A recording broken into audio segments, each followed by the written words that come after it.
महाराष्ट्र लोकांचे मत, लोकांचा विश्वास, आमची बातमी. बंधूंचे प्रथम मी या छत्रपती संभाजीनगरमध्ये हार्दिक स्वागत करतो. खरं तर संकल्प हरित महाराष्ट्राचा सहभाग प्रत्येक जनमानसाचा. या देशातील लोकप्रिय पंतप्रधान सन्माननीय नरेंद्र मोदीजी यांनी पर्यावरणाचा ऱ्हास आणि भविष्य काळात येणारं मोठं संकट टाळावं या भूमिकेतून एक पेड़ माँ के नाम हे ब्रीदवाक्य घेऊन, स्लोगन घेऊन या देशात एक हरित क्रांतीची चळवळ उभी केली.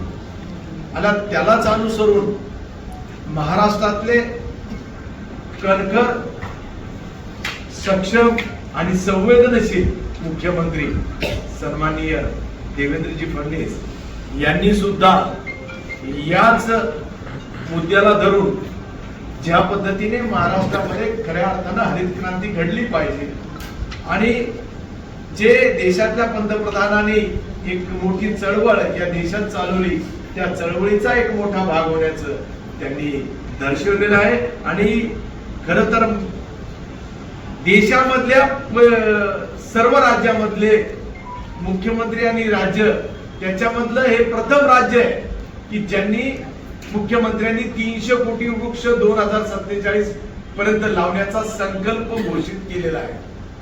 आणि हा संकल्प घोषित करणारे हे पहिले मुख्यमंत्री आहे. आणि म्हणून आम्हाला आमच्या मुख्यमंत्र्याचा सार्थ अभिमान आहे. एक सामाजिक दायित्व, ज्या संवेदनशीलतेने खऱ्या अर्थानं सामाजिक परिवर्तनाच्या दृष्टिकोनातून महाराष्ट्रात चळवळ उभी करण्याचं त्यांचा मानस आहे.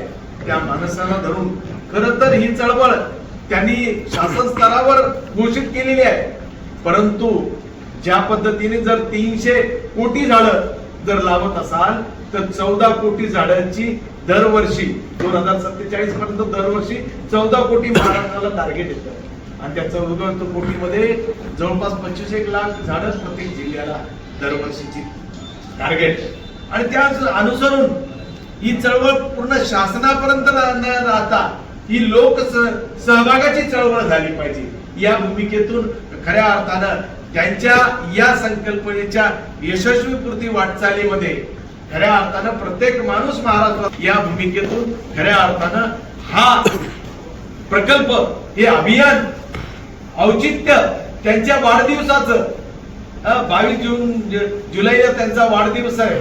आणि त्यामुळे देवेंद्रजी जन्मोत्सव या ब्रीद खऱ्या अर्थानं सर्व लोकसहभागाने हा अभियान राबवतोय. निश्चितच याची संकल्पना परिपूर्तता अशी आहे की पूर्ण शासकीय यंत्रणा गतिमान व्हावं आणि शासकीय यंत्रणाला मोठं सहकार्य लोकसहभागाच्या चळवळीतून उभं राहावं ही भूमिका घेऊन खऱ्या अर्थाने आम्ही चाललेलो आहे. निश्चितच हे अभियान प्रत्येक गावामध्ये, तांड्यावर, वाड्यावर खऱ्या अर्थानं जागोजागी गल्लीमध्ये, शहरामध्ये, वार्डामध्ये, प्रभागामध्ये हे अभियान राबवले गेलं पाहिजे, ते गतिमान झालं पाहिजे. या भूमिकेतून 5 लाख झाडं लावण्याचा संकल्प मी, माझे आमदार आणि मराठवाड्याचा या अभियानाचा समन्वयक होऊन हे काम करतोय.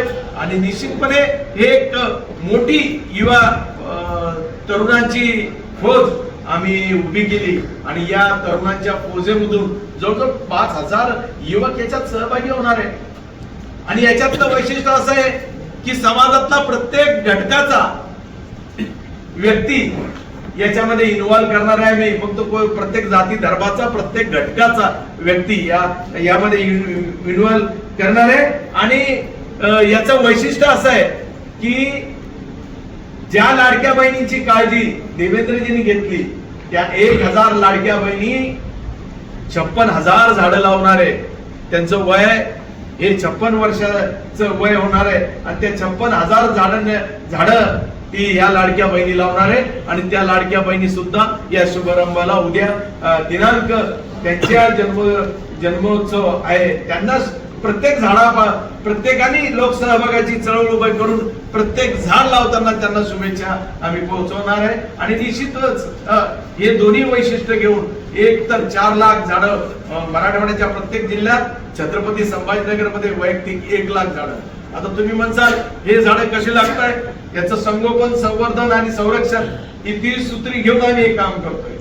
महत्वाचे लोकसहभागामध्ये झाड लावणारी मंडळी आमची, पण झाड सांभाळणारी यंत्रणा ही सरकारची. आणि त्यामुळे निश्चितच याला टॅग दिलेला आहे आणि ज्याला झाड लावायचंय त्यांनी त्या पद्धतीनं नोंदणीचा सहभाग, नोंदणी फॉर्म दिलेला आहे आणि तो नोंदणी फॉर्म आम्ही सरकारकडे देतो की याला टॅग द्या, याला संवर्धन, संरक्षण आणि संगोपन याची भूमिका सरकारने आम्हाला त्याची मंजुरी दिली आणि त्यांच्या सहकार्यानं सामाजिक वनीकरण, वन विभाग यांच्या सहकार्याने ही अभियान आम्ही खऱ्या अर्थानं चालवतोय. निश्चितपणे 46 तालुके आहे. 46 तालुक्यामध्ये जवळपास जर आम्ही टार्गेट दिलं 4 लाखाचं, तर 4 लाखाच्या टार्गेटानुसार खऱ्या अर्थानं 4 लाखाच्या टार्गेटानुसार जवळपास 8,700 झाडं येतात. म्हणजे 9,000 झाडांची फक्त एका मतदारसंघात.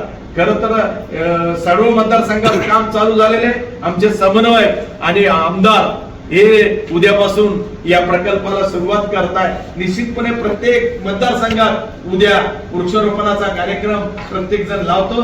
किमान 9,000 झाडं मतदारसंघात लावण्याचं. त्यामुळे काही मोठे अवघड गोष्ट नसल्यामुळे यात सर्व शासकीय कर्मचारी, आमच्या युनियन्स, लाडक्या बहिणी सगळे काही उतरणार आहे. समाजातला प्रत्येक घटक याच्यात आम्ही उतरवण्याचं काम करतोय. सप्ताह हा साजरा होणार आहे आणि 22 जुलै ते 29 जुलै गुरुपौर्णिमेला आम्ही या सगळ्या सप्ताहाची सांगता करणार आहे आणि गुरुपौर्णिमेला या सगळ्या शुभेच्छा आमच्या गुरुवर असणाऱ्या मुख्यमंत्र्यांना आम्ही पोहोचवणार आहे. आणि त्यामुळे निश्चितच आपण सुद्धा या चळवळीचा एक भाग घ्यावा पत्रकार मित्रांनो, आणि या चळवळीमध्ये निश्चितच आपण सहभाग नोंदवावा. आणि जेव्हा प्रचार प्रसार या अभियानाचा आपण जर केले तर निश्चितच आपल्या माध्यमातून बऱ्याच जनमानसाला प्रेरणा आणि चालना ही मिळणार आहे. परंतु आम्हाला फार गरज आहे, आपली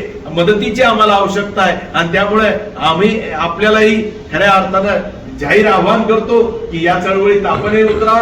आपल्या असोसिएशन तर्फे सुद्धा एक दिवस हा वृक्षारोपणाचा कार्यक्रम व्हावा ही भूमिका ही सुद्धा मी आपल्यापुढे मांडतो. निश्चितपणे आम्ही याच्यात शपथपत्र सुद्धा घेतलंय. याच्यात जवळपास 1 लाख झाडं तर जिल्हा परिषदेच्या शाळात लावणार आहे. या जिल्ह्यातल्या जिल्हा परिषदेच्या शाळा 1 लाख झाडं लावणार आहे.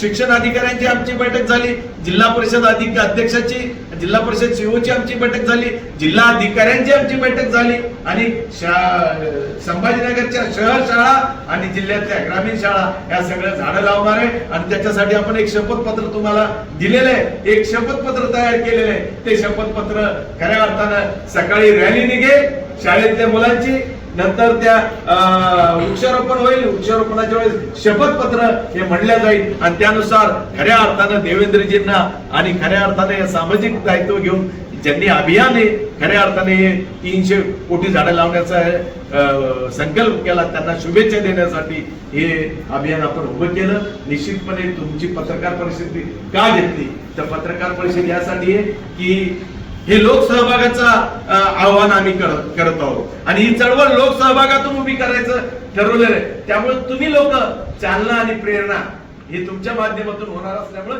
ही पत्रकार परिषद दिलेली आहे आणि यामध्ये